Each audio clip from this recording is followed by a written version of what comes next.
And so so I just wanted to call in and do my Matt Quimby imitation, talking about how RFK was was terrible. Oh, one more thing. Remember your guy that I met, who is the head of the Center for Countering Digital Hate? Yes. I have been, big fan, and I've talked to him, and they did this great report called the Disinformation Dozen back in March 2021. And they showed that two-thirds of all the people who spread disinformation came from two-thirds of it all came from 12 people. You know who number two on that list was? RFK RFK Jr. Yep, Jr. Exactly. I did a write up on that when that study came out. I covered it.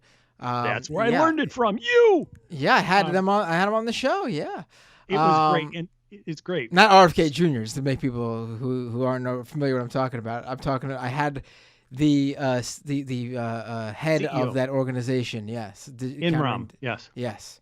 So Um, it was great, and they really went to Congress with that report. Congress said to the CEOs of these social media companies, "Hey, you need to deplatform these people." The report made it very clear they were violating your laws. They're violating laws. They're violating your terms and conditions. And all this tech CEOs, oh yeah, we'll deplatform them. They put out a report a month later. Only one of them was deplatformed. RFK Jr. still there. So that's when I talked to Imran about this, he said, this is why the social media companies, there need to be a financial penalty when they do this spreading of disinformation, because they always will profit from the engagement. They don't care that it's, deadly.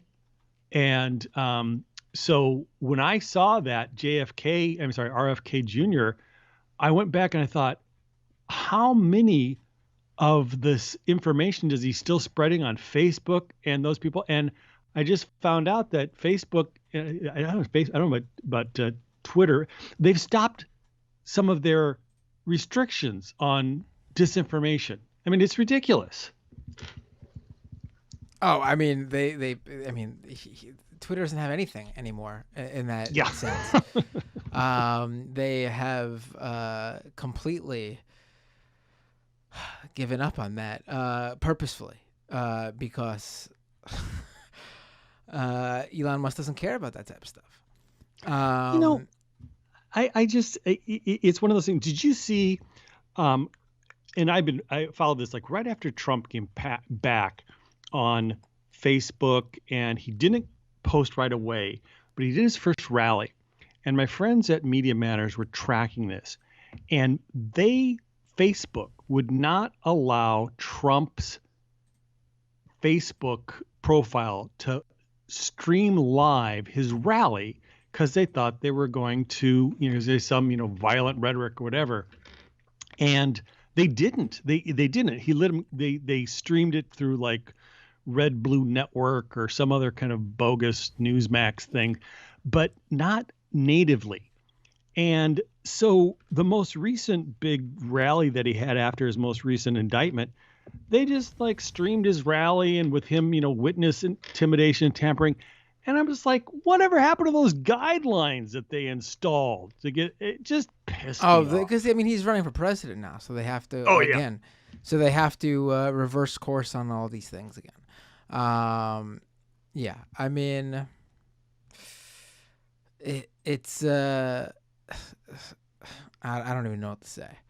Well, this is what Um, had gotten me really depressed as part of it. And it was a great person did a piece called, it was the Professor Ruth Ben Gate. She did a piece about how the psychology of autocrats, about how they use this, lawfare, like it's psychologically exhausting us because we never see him, be defeated. He never sees any pain. It's always like, oh yeah, he's coming back. And I realized that just is exhausting, and it's just a word for it, and it's something they do on purpose to destroy our, morale, and it's working on me. So I was just blah. So Anyway, I feel like I was talking this the other day and I was like ranting, and I was like, okay, I'm ranting because I haven't gone out of the house, I haven't talked to people, I haven't seen anybody face to face. I've gotten really depressed, and I should just be watching Stargate SG-1 instead of this Yeah. because it's funny. Yeah. Yeah. Thanks for the call, Spocko. Always a pleasure. All right, thank you, and good night from San Francisco. Be sure to listen to the fabulous podcast, The Scam Economy. God, I even said it wrong.